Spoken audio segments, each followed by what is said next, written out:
But one of the things that popped up and has grabbed our interest is the nature and the reality of something called DMT, which is dimethyltryptamine, being excreted by the pineal gland of the brain into the brain. And so the question that rose was that if God created the human body, what was the purpose of including a hallucinogenic to be part of our physical operating systems? DMT is an illegal substance in this country, and yet it is naturally secreted in the human brain. And then we looked at a number of scientists, and the number of scientists who admit taking hallucinogenic drugs that enable them to make discoveries that have so benefited all life on planet Earth. Dr. Weil, the nature doctor, says he's taken them all. We had Carl Sagan, who is he passed away, but was the astronomer, that created all these programs on TV. But I guess the most significant was Francis Crick. Francis Crick, in 1953, was the one who discovered the structure of DNA, which of course is everything. It's the book of life. And here's the amazing thing about Francis Crick. There he is, and look at this. Francis Crick, Nobel Prize genius, was high on LSD when he discovered the secret of life, when he discovered the DNA structure. Francis Crick, the Nobel Prize-winning father of modern genetics, was under the influence of LSD when he first deduced the double helix structure of DNA nearly 50 years ago. See? And of course, he's not the only one. You can go down the list. It's almost like every scientist who's ever discovered anything has been high. And it's an amazing thing, but it's true. Jeremy Narby, an anthropologist from San Francisco, went to the Amazon jungle and took ayahuasca, which is a form, contains DMT, got high, and wrote a book called The Cosmic Serpent, in which he determined that the shaman natives there were able to combine plants from different trees to make healing substances. And through this ayahuasca, this getting high, he found that it was the DNA in the plant that communicated with the DNA in the person, in the shaman. So it's amazing stuff. See? And what is so amazing is that both Crick and Narby saw visions of winding stairs and serpents which were connected as DNA, and Crick used that to reveal to him the structure of DNA, and the rest is history. So, I mean, the reality is, unless this guy was stoned, nobody may have ever found that. It's an amazing thing. But what it does is it points out that beyond our three-dimension, five senses vision, there is an amazing world that we can't see, we can't be a party to. We looked at other scientists who did the same thing. But of course there are many others, and it simply leads one to look even more deeply into the question of hallucination, and whether hallucination is a door to the communion with what we have always referred to as God, spirits, or angels. Now, at no time do I suggest taking a hallucinogenic drug orally or with a needle. Nothing could be more dangerous than that. But under controlled circumstances, when these scientists did it, it revealed things that have changed the face of life on Earth. So maybe there is a purpose within that type of a scientific community. The fact is that a hallucinogenic drug is built into your body. And the purpose can only be for one thing, and that is to allow you and your mind or soul to transcend the three-dimension physical realm that we inhabit into the invisible realm that we call spirit. I mean, that sounds, it could get a lot of people frightened, hallucinogenic, but yet they'll go to church every Sunday, and they're praying to see the things these guys see. Oh, come Holy Spirit, oh, come Holy Ghost. When the ghost came, they'd all run out. Say. But this is what goes on. When we're going and praying for angels and we're praying for spirits and gods and all this stuff, we're actually trying to look into another dimension. We're trying to look into another universe, into another existence. Say. And so then the question says, is that what that hallucinogenic drug, which is secreted by the pineal gland of the brain, does? Now, concerning the flow of DMT, this drug, comes from the pineal gland of the brain, which is the single eye. And Jesus of the Bible speaks very openly about that and says, and look what he says here in Matthew 6:22, if your eye be single, your whole body will be filled with light. Enlightenment, that's what happened. Well, they took it externally, but in other words, what he's saying, if you stimulate the pineal gland of the brain in meditation, then the DMT will flow and change and free the brain from the three-dimension struggle it has to open you up to the very things that Jesus said you should be seeing. I didn't say that, he did. So how does one activate that spirit molecule? Rick Strassman, who's a physician, it was very interesting because Rick Strassman, who's a physician, received a grant from the federal government to experiment with giving this drug to people. So Rick Strassman refers to DMT as the spirit molecule that comes from the pineal gland. And the only way to activate that is meditation. Last week, we showed a scientific report that outlined the physical benefits of meditation for those who may be concerned about spiritual implications. Just take a look at this. This is from neuroscientist Sarah Lazar of Harvard University. That's her. And she says meditation may even delay certain signs of aging in the brain, according to preliminary work by neuroscientist Sarah Lazar of Harvard University and her colleagues.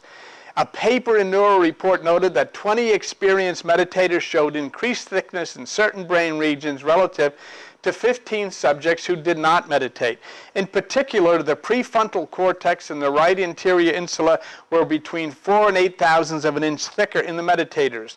The oldest of these subjects boasted the greatest increase in thickness, the reverse of the usual process of aging. And yet people don't do it. And the reason people don't do it is because they're scared of it because of religion. So religion needs you to look to them, not to look within yourself. And it presents a real problem. Because people say, oh, I'm going home, and what the heck can that do? Look what, this woman has no axe to grind. She's a neuroscientist at Harvard University, and she says it reverses the aging process. So why wouldn't you do it? So if you won't meditate for spiritual purposes, why don't you do it to improve your brain condition? Especially as we grow older. Doesn't make any sense. But the reason people don't do it is because they live in this Western culture. Okay? They don't regard the brain as a physical structure that requires exercise and rest. They'll exercise their arms and their legs, and they'll do all of this thing, and they'll go to the spa, and they'll do this. But the brain and the mind, they don't pay attention to it. The point being that meditation is very good for you physically. It stimulates the pineal gland of the brain as well as other things, as is said by this scientist. And again, I reinforce for you why Jesus in the Bible made the following statements. And this is very, very specific to follow up on what this young lady said from Harvard. Seek first the kingdom of God is what Jesus says. Well, where am I going to find it? The kingdom of God is within you, he said. But how do you do it? 1 John 1:5, God is light. And so then what does it say? Jesus comes and says, if your eye be single, your whole body shall be full of light. And then he warns people, you take away the key of knowledge, you don't enter within yourselves, and others that were entering in, you hinder. Here's the main guy that they all come, they got Bibles under their arms, and they're coming and saying, oh, Jesus is Lord. Well, if he is, then do it. Shut up, get into a dark room, and meditate. Now, you're hearing from scientists that say This helps you physically. You're hearing from Jesus who says this will get you to God, and yet they'd rather sing and read books. So if you're coming from a Christian perspective and claim to be a follower of Jesus, what more do you have to have said to you to impress you to get into meditation? How clear does it have to be? So we come to the conclusion then that God has provided us with a means to move through the veil into another dimension. The dimension we know as the parallel universe, the spiritual world, the place where your loved ones who have passed out of this world have gone. They're there, right on the other side of the curtain. And that pineal gland is the means of moving in that direction. It's the means of opening that veil. See? And that means is the secretion of the hallucinogenic DMT from the pineal gland of the brain. Oh, you say, well, the person's hallucinating. Sure, the person's hallucinating. They're talking to somebody standing over there. But you say, oh, there's nobody over there. To you, there's nobody over there. See? You get these people who have dementia or schizophrenia, and if this DMT is pumping into the brain, they're seeing things. They're talking to people. And they're very real. See? When we read of the bizarre visions and experience in the Bible of writers, I mean, people are, in the Bible, they're talking to snakes, they're talking to goats, they're flying up in the air, axes are floating, they're walking across the water, all kinds of crazy stuff. And you have to wonder if the people that wrote the Bible were actually hallucinating. And could it be because of DMT being excreted into the pineal gland, from the pineal gland of the brain? Okay. Were they hallucinating? And is that bad? Okay. The question then is, if that's the case and the DMT was flowing in the brains of people thousands of years ago, why not now? Rick Strassman, who wrote the book DMT, The Spirit Molecule, had a thought about that, and we'll take a look at it. This is Rick Strassman right here. He said, I'm not familiar with a specific theory that we made more DMT in the old days than now, but are you familiar with Jant's idea of the bicameral mind, that people routinely hallucinated until the connections between our hemispheres got evolved out for whatever reason? I don't think hemispheric connections would support his idea as much as might higher levels of endogenous DMT. If indeed we made more DMT in the past, this may have to do with the increase in artificial light that has come upon us in the last 1,000 years or so. Somebody brought my attention, I agree, probably in the last 100 years. But what he's saying is so true.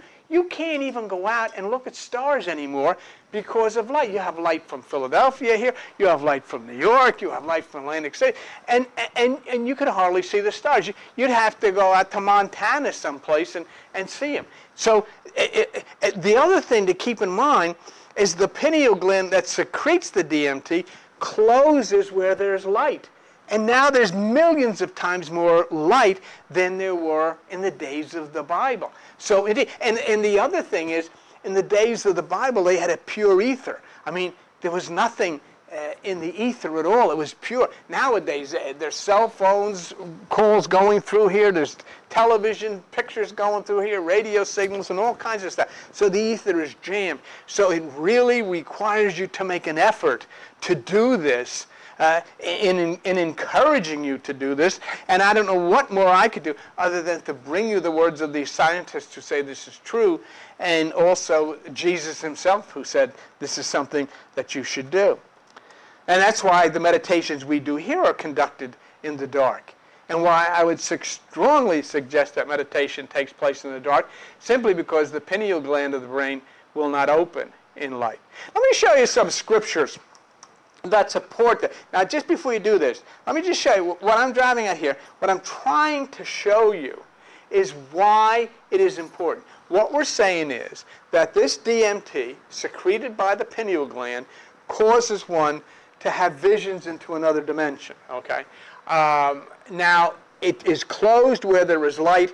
It opens when it's dark. So it's important that the meditation be in the dark. But let me just show you some scriptures here. Deuteronomy, and you came near and stood at the mountain, and the mountain burned with fire to the midst of heaven, with darkness, clouds, and thick darkness. And then the Lord spoke to you out of the midst of the fire. You heard the voice, but saw no figure. 2 Samuel, he bowed the heavens and came down, and darkness was under his feet. And he rode upon a cherub and was seen upon the wings of the wind. And he made darkness pavilions round about him, dark waters and thick clouds of the skies.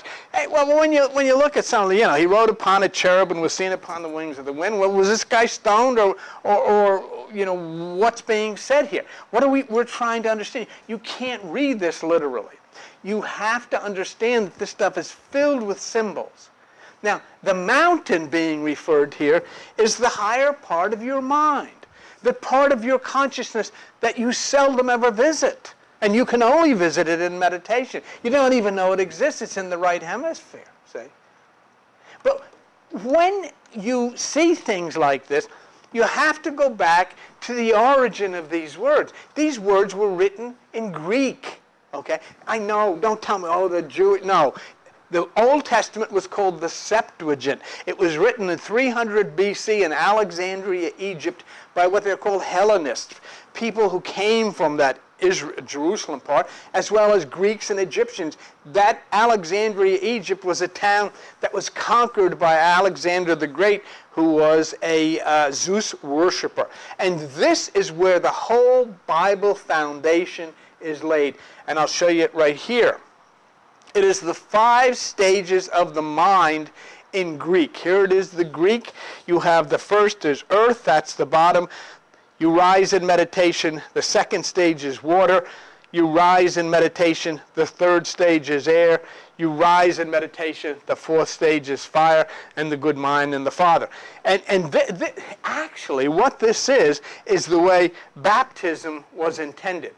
Nobody in the ancient scriptures ever expected people would stick their head under water. It does nothing but get your head wet. This, you are supposed to take your head, which is the earth, rise in meditation to the second stage of consciousness, which is water, rise up out of the water into the air, which is the third stage, and then be touched by the fire, which is the spiritual stage. That, in other words, baptism is supposed to cleanse and renew your mind, not wet your hair.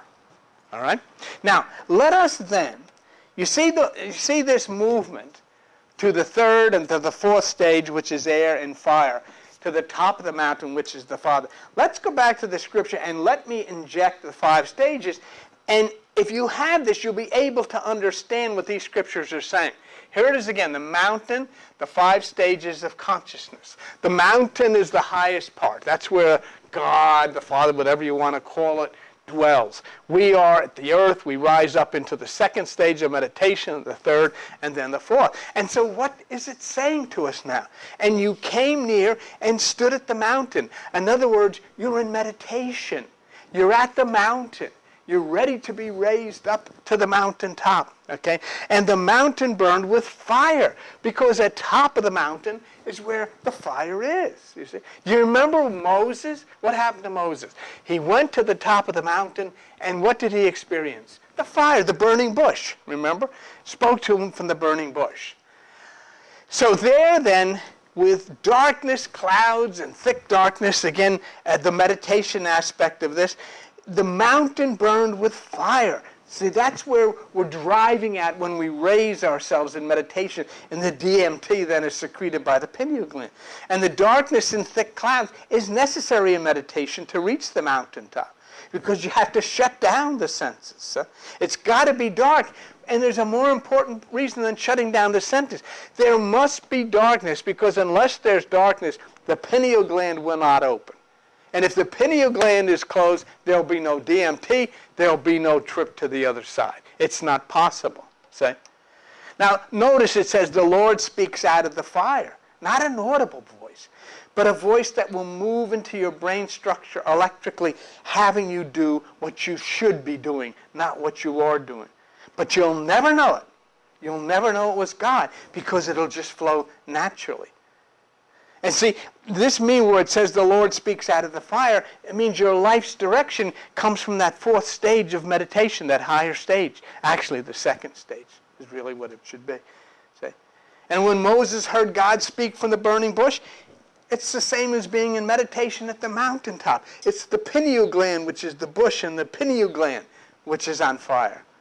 And in verse 11, it says he rode upon a cherub and was seen upon the wings of the wind. Could it be a UFO? I don't know.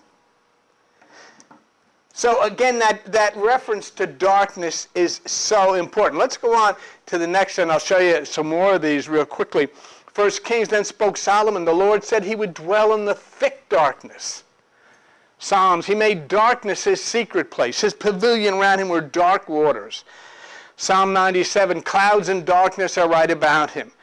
Psalm 112:4, unto the upright there arises light in the darkness. And Isaiah 9, the people that walked in darkness have seen a great light. See, look at that 112:4, that upright. I honestly feel that is referring to celestial right ascension. Celestial right ascension is the trajectory of the sun, okay? What happens is in the seasons of the earth, right now the sun is on its way down. And the sun will come and pass near the constellation Crux, which is the cross, and the sun will be crucified December 21st. December 22nd, 23rd, and 24th is 3 days and 3 nights in the tomb of the earth, and then resurrection comes on December 25th. But then the sun starts to move in an easterly direction upward to the right. And that's where Jesus says he sits at the right hand of the Father. The highest point of the upward movement of the sun is on June 21st, which is the longest day of the year. So when we say somebody is upright, it's talking about, okay, raising that level of consciousness upward and to the right hemisphere of the brain. And that's where the energy from the DMT into the pineal gland comes. And people that walk in darkness as seeing a great light is simply saying, in meditation, that light from the pineal gland will flow. Let me just look. I have a couple more here. And Isaiah, and in that day, the deaf will hear the words. The eyes of the blind shall see out of obscurity, and where? Out of darkness. Right? In other words, it doesn't mean people who are physically deaf. It means people who will come here, will stare at you when you tell them these things. They can't hear it. They can't hear it because they got some preacher telling them all these stories over and over again. But nobody ever tells them, what's this stuff mean? To see, in other words, to be able to understand these things. And it comes out of darkness. It comes out of meditation. See? And then just a few other scriptures. Again, I'll give you the treasures of darkness, the riches of secret places is meditation. Woe unto you that desire the day of the Lord. What good is it? The day of the Lord is darkness and not light. Shall not the day of the Lord be darkness and not light? Very dark, and no brightness in it. So you can see these scriptures. What are they referring to? It is that place within yourself. Let's do one more. There's a couple. See, my enemy should not rejoice. When I fall, I shall arise. And when I sit in darkness, the Lord shall be a light unto me. That's meditation. And the light shines in the darkness, and the darkness cannot understand it. And then for God who commanded the light to shine out of the darkness has shined in our hearts to give us the light and the knowledge onward and onward. So there is a darkness which is light. Okay? In other words, darkness is speaking of the condition of the mind, and light is speaking of the condition of the enlightened mind. And once again, so you don't just forget it, these are the words of Jesus who spoke of these things. He said, seek first, before you go to church, before you read the Bible, before you do anything, look for the kingdom of God. He said it's inside of you. You've got to look within yourself. You've got to meditate. We learn from 1 John that God is light. And then he says, if your eye be single, the pineal gland, your whole body shall be full of light. And he told you in certain words, you've taken away the key of knowledge. You don't know anything because you didn't enter within yourself. And other people that are trying to do that, you're telling them, oh, there's bad things, you shouldn't do that, and all that kind of stuff that religion says. So you see the emphasis on the single eye. And you see the emphasis on that single eye, the pineal, which is only active in the dark when it secretes DMT. In the dark, when you're asleep, it secretes DMT. Where do you think you go? Where do you think you go? When you go to sleep and you're in all these adventures. Tonight you're going out. Your body's going to bed. It's going to sleep, and you're taking off somewhere. And you'll be experiencing all kinds of things. Where do you think that comes from? It's like a hallucination from yourself, but you're actually involved in something someplace else. Your body disconnects from your brain when you're asleep. I don't know if you realize that, but it's a fact. So in the dark, DMT is secreted from the pineal gland while you're asleep. That's why you see the things that you see. And when you meditate, it is also secreted. In both instances, you rise to another dimension. Now, because of the teachings that we've all been subject to through religion, we've become totally stymied by what is reality? What is real? I mean, if these scientists are taking this stuff and they're seeing something and they're saying, this is what it is, this is the truth, this is the book of life. I mean, what the heck is real? It can't be seen by us. It can't be seen by the normal brain and mind, which operates in 3 dimensions. Reality and what we call God can only be touched when you sit in the darkness of meditation and allow this DMT to flow from the pineal gland of the brain. I was reading, this guy named, I was talking last week about Cliff Pickover. He has a site, and they came across something very interesting. I would highly recommend to you that you go to Dr. Pickover's website. It's called The Reality Carnival, and it's extremely amazing. And it's all scientifically based, but I doubt if you'll be able to leave it once you go there.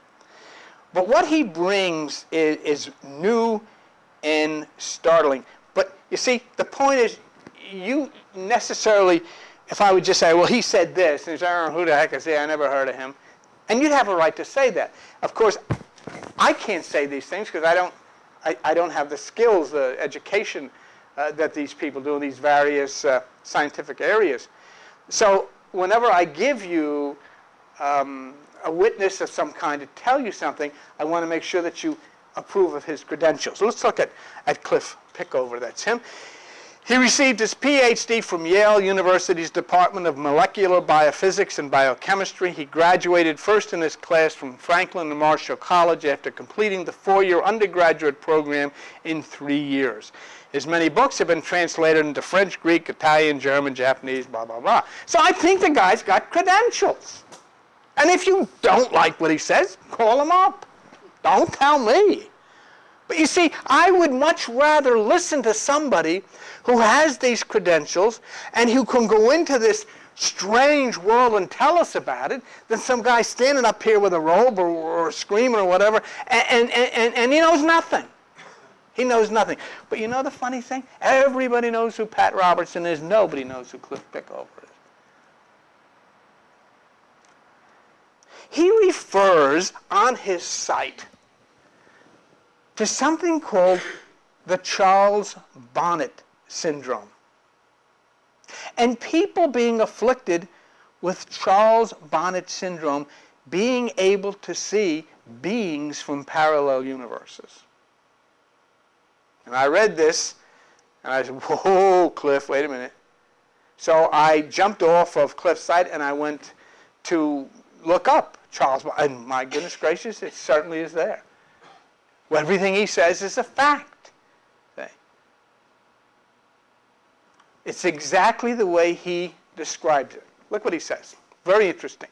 People afflicted with Charles Bonnet syndrome see beings from another world. Many scientists would call these beings hallucinations. Others call this a syndrome, a portal to a parallel reality. People with Charles Bonnet syndrome, or Bonnet people, are otherwise mentally sound. The beings appear when the Bonnet people's vision deteriorates as a result of eye disease, such as age-related macular degeneration. So these people are perfectly normal. They don't have dementia, they don't have schizophrenia, but they have this problem with their eyes, and yet they're seeing little people. And these little, you know what's amazing about this? The little people. Well, if you see them in China, if you see them in Europe, if you see them in country, all the little people wear top hats. And all the little people are dressed like they just stepped out of a gay 90s department store. See? They all wear top hats. His name was Charles Bonnet. It's called synchronicity. Coincidence with a purpose. So the people that he's talking about are mentally sound. And so you'll never hear of people who see that. You know why? Because if somebody who has this condition was to tell you, I see these little men, you're going to rush them to some doctor who's going to pump them full of drugs. And yet what they're seeing is absolutely normal. But this is what's interesting. There was a woman who was an artist who painted a picture of one of the beings she saw. This wasn't one with the top hat. He was dressed differently. But take a look. There he is. Yeah. Bonnet people report that they see apparitions resembling distorted faces, costume figures, ghosts, and little people. Most Bonnet people see beings wearing hats. For example, one very sane woman was sitting quietly at home when she suddenly saw several 2-inch-high stovepipe hat-wearing chimney sweeps parading in front of her. She tried to catch one but couldn't. Her only medical problem was that she had poor sight due to macular degeneration. So, see, this is a different thing now. If you remember last week we were discussing, well, people with dementia and people with schizophrenia, they don't realize that the person that they see is not there. Well, these people realize that the person is not there, but the person is still seen. Say, there's no mental problem involved here. Reminds me of Brigadoon a little bit. So, is that a painting of an actual person from a parallel universe? If not, why is it that people in this state are seeing basically the same thing everywhere all over the world? Is that what in one parallel universe the people look and dress like? These visions of some reality that the rest of us cannot see are seen by people who are not schizophrenic or suffering from dementia, but are perfectly normal mentally, but with eye problems. Let's look at another comment on this Bonnet thing. Bonnet people also see serene landscapes and vortices. Many Bonnet people will see entire new worlds, such as landscapes or groups of people, which are either life-size or tiny. Perhaps when vision deteriorates, and this is really interesting, and Steve, this is really an interesting statement. Perhaps when vision deteriorates, the brain's visual cortex is starved for information, and the brain is free to access parallel realities. In other words, if I can't get it here, I'll get it over there. Sometimes the imagery can be complex, almost comical, like 2 miniature policemen guiding a midget villain to a tiny prison van. Ghostly, translucent figures floating in the hallway. People wearing one big flower on their head, as well as beautiful shining angels, wonderful groups of all this kind of stuff. And they see this stuff. So, yeah, and I don't care what you, and I'll bet you dollars to donuts before you came in this room or before you turned on this TV, you never heard of such a thing as this. And yet millions of people have it all over the world and wouldn't say a word about it because you were going to tell them they're crazy and take them to some guy who's going to pump them full of drugs. Let's go to the next. Here's the little guy. Here's one person, an invisible ghost coming down the stairs. There's a building and a bird, and this is what it says. A Swiss philosopher named Charles Bonnet first described this condition in 1760 when he noticed his grandfather, who was blinded by cataracts, describing birds and buildings that Bonnet could not see. Now, you have to understand what I'm telling you. You say, oh, this is crazy. You have to understand something. You can go on the internet yourself and look this up. The leading universities, the leading medical centers in the world will tell you about this. This is real, say. So here now we've taken another step beyond the hallucinations of people with dementia or one kind or another, and we begin thinking about people who have strange visions who mentally are perfectly normal.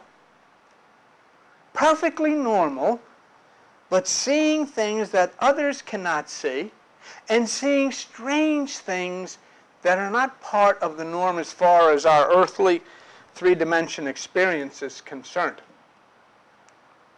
Now this means, as Cliff Pickover pointed out, that if the parts of the three-dimension earthly brain, that's what, the things that we see every day, does not receive information from the local environment and is blind, then it's going to seek another environment and we'll start looking into the parallel universe, especially as the light starts to darken to the person with the eyes succumbing to cataracts or with blindness, then the DMT flows.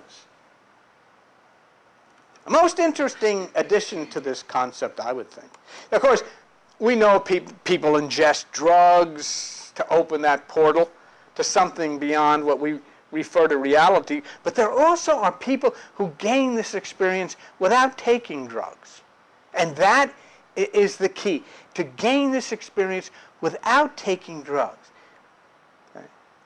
And yet, of course, the reality of it is that a hallucinogenic DMT will be secreted into the brain by the pineal gland, by nature, which put it inside of your head.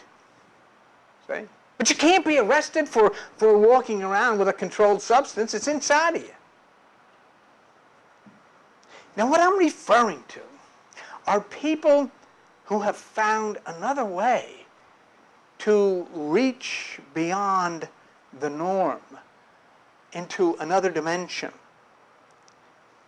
The Muslims in this country and around the world had really taken a bad rap because of the horrendous attack on 9/11, because there are so many in the Muslims who are known as Sufi Muslims. Sufi Muslims are the most gentle, beautiful people in the world who approach the Quran and as we do the Bible symbolically, that everything is a spiritual experience. See? And there's a part of the Sufi Muslim groups known as the whirling dervish. They spin and spin and spin themselves into an ecstasy, which propels them into another dimension. What I have here to be able to show you is that they did a display for people. They traveled around and showed people what they do. But let's take a look at the whirling dervish. Kathy, can you zoom in on that? Okay, you might have to let me just go down and hit that again, hopefully.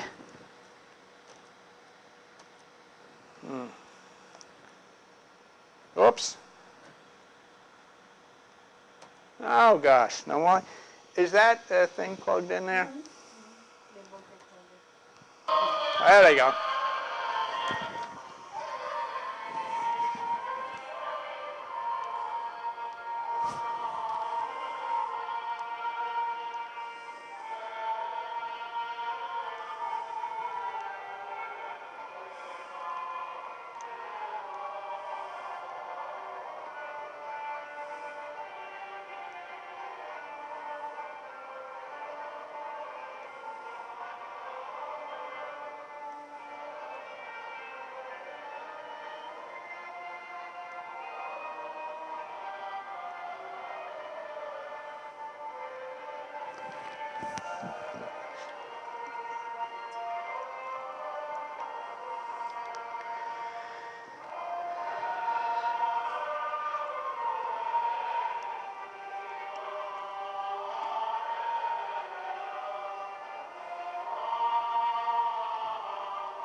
And so, there's a form of meditation.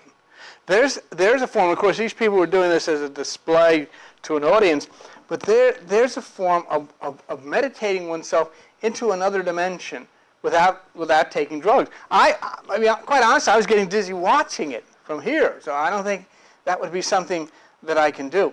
But I'm gonna show you a test now, and I think you got a glimpse of it. But what I'm going to show you now is something that you can kind of take a test yourself with. And I don't really have the time to let this thing go as long as sometimes it takes. But what you're going to see is a ballerina, okay? And the ballerina, when you first look at it, should be spinning clockwise, okay? That would be clockwise. But what that means is that you're seeing her with the right hemisphere of your brain. You would see things like this with the right hemisphere of your brain because it's not something that requires thinking on your part. It just flows. So music, concerts, and so forth come out of the right hemisphere of the brain because you just get involved in them. But the interesting thing here is that when you watch her, if periodically you just drop your gaze down to her feet and then maybe blink your eyes and look up, she may turn and go counterclockwise. Some people may sit here and see her clockwise. Other people may see her counterclockwise. It's not always easy. It's sometimes, I wish I had a half hour where you could just sit and look at this because let me tell you, it works. And I've done this many times, and it does work. So if you see her, just glance down at her legs or maybe blink or something and see if she starts to go. When she goes in the opposite direction, counterclockwise, then your left brain has kicked in. In other words, you're demanding something. You're making something happen by moving your eyes and looking in a different place. Okay? All right, let's see how this works.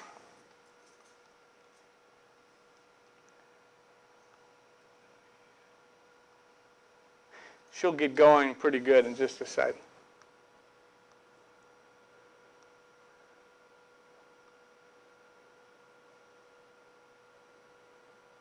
Now, if you're staring at her, if you blink your eyes and look down at her feet, she may go the other way, she may not. How's everybody seeing her? Clockwise?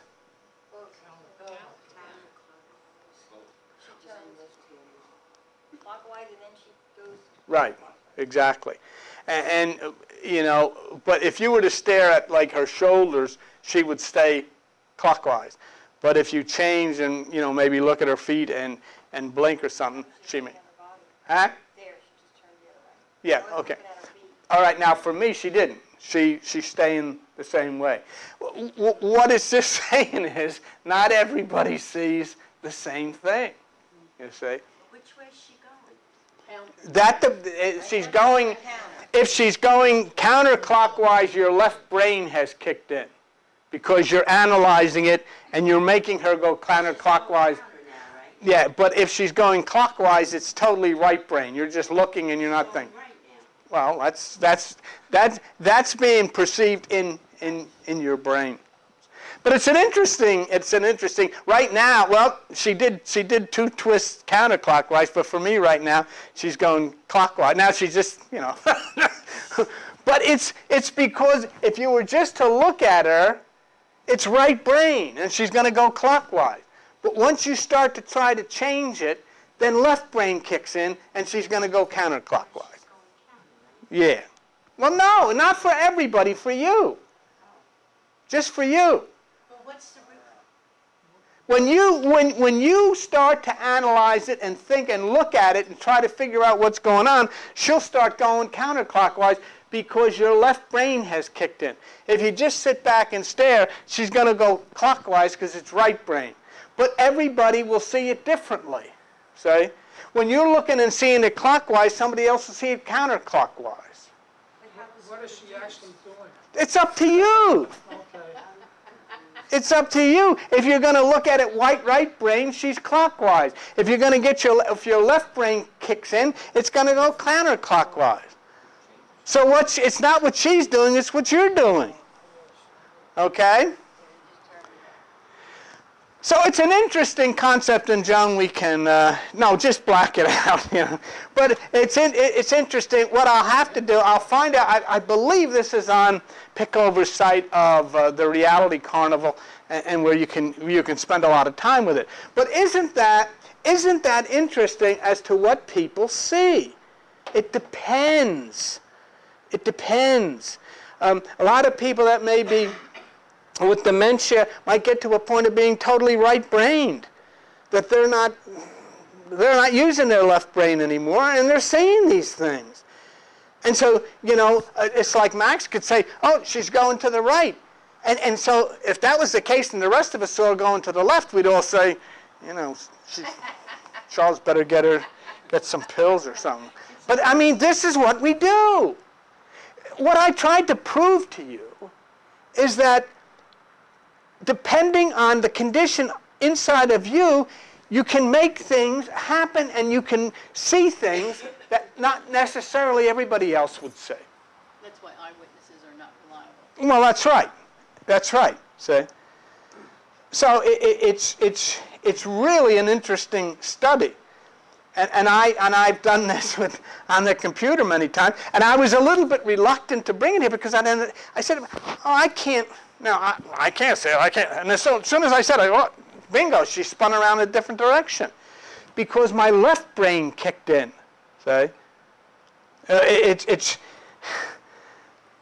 the brain, when stimulated, either by external drugs, the natural internal DMT, or visionary confusion, can bring one to see differently what others cannot see.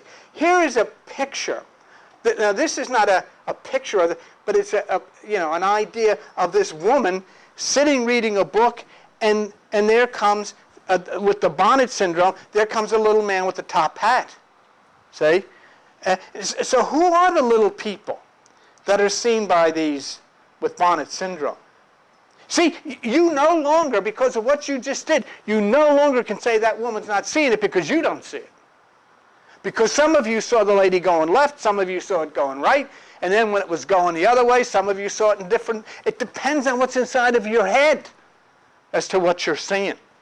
But who are these people? There's a doctor by the name of Dr. Stephen Doyle, and he wrote a piece about this, and you know what he calls it? Lost in Lilliput.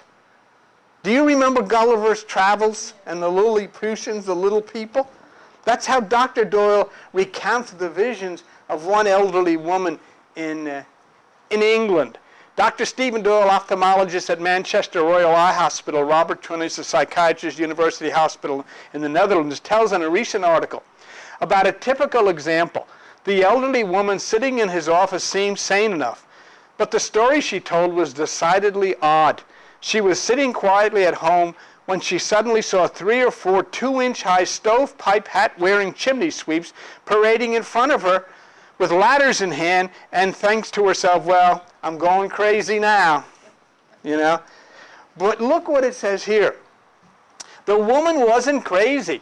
Unlike most mentally ill people who hallucinate, she was perfectly aware that the images she saw were not real. She had Charles Bonnet syndrome, first described by the Swiss naturalist in 1760 on account of the visual hallucinations experienced by his grandfather. He described them as amusing and magical visions coexisting with reason. It is now defined as a persistent, recurrent visual hallucinatory phenomenon of a pleasant nature, with a clear state of consciousness, compelling but seen by the patient as unreal. It is associated with ocular pathology and tends to be remarkably crisp and detailed, and at times Lilliputian. It is characterized by complex hallucinations in people who are psychologically normal. You see? And as I said earlier, there's a natural tendency for the brain, when for whatever reason it can't operate in a normal three-dimensional universe, to seek out what we would consider an abnormal parallel universe. And what part then does the secretion of DMT, the hallucinogenic drug that flows from the pineal, what part does that play? Don't you think some of the people in the Bible got cataracts? What did they see? Little angels sitting on the back fence? You see, it's never allowed to question the capacity of Bible writers relative to their hallucinations. We just accept their visions as normal. And yet today, the same visions, if a person today had the same visions as people who wrote in the Bible, they'd be carted away as having dementia or schizophrenia. And people experiencing hallucinations from these conditions would simply be placed in a home somewhere and given drugs to keep them quiet. Yet people with the same hallucinations written in the Bible are extolled as prophets. They form the basis of our culture. That's strange. That's strange. Somebody who here would be in a nursing home for dementia or schizophrenia is regarded as a holy prophet. I'm not saying that what people of ancient times saw was not there. Obviously, they too could be seeing into a parallel universe and witnessing things that others couldn't see. But why can't we discuss it? If I was to tell, I am telling everybody, but if I tell anybody, this is blasphemy and all this junk.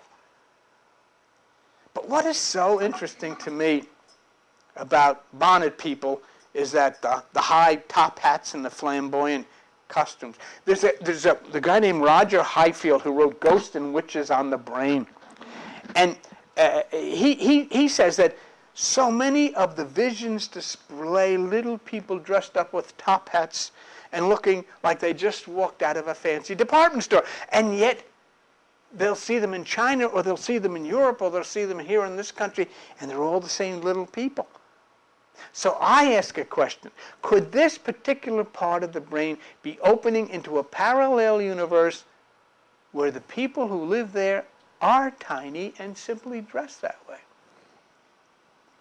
I ask that because a person in England and the person in the United States will see the same tiny people dressed the same way. What would you do? What would you do? You'd be like Gulliver. My goodness gracious, look at all the tiny people. Okay. And you know what? You may not want to hear this and you may not want to listen to this, but you know what? Probably one day you're going to see the tiny people. And then you'll remember that you came here and we talked about it. Do you remember when Paul Steinhardt? Paul Steinhardt is a Einstein Emeritus Professor at Princeton University. And when you see his words again now, I want you to remember that Paul Steinhardt is an Einstein Emeritus Professor at Princeton University. And when you look at his words, think of the tiny people, nattily dressed with tall hats. This is Paul Steinhardt of Princeton University. Parallel universes really do exist, and they are much stranger than even the science fiction writers dared to imagine. See? He has no problem with this. You may, see? But if I have to choose whether your opinion would count, or I would talk an Einstein Emeritus Professor of Physics at Princeton University, I'm going to listen to him. And I'm not going to listen to some guy with a robe on saying this is devils or something like that. Huh? Generally, when you study various scientific research papers on Bonnet syndrome, it's all about the brain, and that is important, but generally there's little discussion about whether these little people are really somewhere else, and we're seeing a vision of them. So we have studied scientists taking mind-altering drugs to allow them to see beyond the norm, people with brain changes as dementia and schizophrenia, and then totally normal people with visions. What it all adds up to is the reality that there is a living reality beyond the ability of the normal brain to experience. They're right there, right next to you, so close you could feel your breath on you. In some cases, there's an out-of-body experience. A lot of people have that. People floating around on the ceiling looking down. Happens all the time. Doctors talk about it in hospitals all the time. There are children with specific and detailed past life experiences being studied at the University of Virginia. What it means is there are other existences. They are real, and they hold life that is not necessarily always as we perceive it here. You know, if somebody who had this suddenly got dizzy and fell down, fine, but that's not what happened. They're seeing people. They're seeing things. As Professor Steinhardt told us over and over again, these things are more strange than anything any scientific writer could come again. As we wrap this up, and I've got to go kind of fast, I just want to share with you, I come across a writer and researcher by the name of Nick Sandberg. I don't know how many of you have ever heard of him. He's written a book called Blueprint for a Prison Planet. It was reviewed by the Idaho Register newspaper. And you'll see a picture of Rick Sandberg and the statement in the paper. In Blueprint, Sandberg has constructed fairly tight, easy-to-follow lines of logic which describe the basic history of the conspiracy as we know it, and brilliantly ties it to our current condition, that we are prisoners on a prison planet who have been sentenced through conditioning and injustice to work and consume until we die, but never to know, you know. Work, consume, say. Now, he does, among numerous other things, this outline for the fall of the higher mind to the extreme low depths, which are called hell, which most people have in, and then the drive to raise our consciousness. So whatever it is that has convinced us that we have to follow the systems, we have to follow the religions, we have to do what they say, we have to follow the government, we have to follow the school, we have to follow these people until we're finally gone, and all we've done is spend our whole life following off to these people that don't know what the hell they're talking about. And I fully concur with his belief that we must break the hold of organizations and religions if we're ever to find our way back to our true nature. Let me show you his diagram real quickly, and you'll see. Oh, we have just handed the key to unlocking the mysteries of how we have allowed ourselves to become inmates on a prison planet. Okay, this is where the cosmos was. Infinite consciousness, then came the Big Bang, and then over billions and billions and trillions of years, the descent of consciousness all the way down to ground zero. And finally, there was mineral consciousness, plant consciousness, animal consciousness, and self-consciousness. And our attempt then is to return to this point, which is superconsciousness, or what they call Christ consciousness or Krishna consciousness. You can see the various levels. The interesting part, and here it is,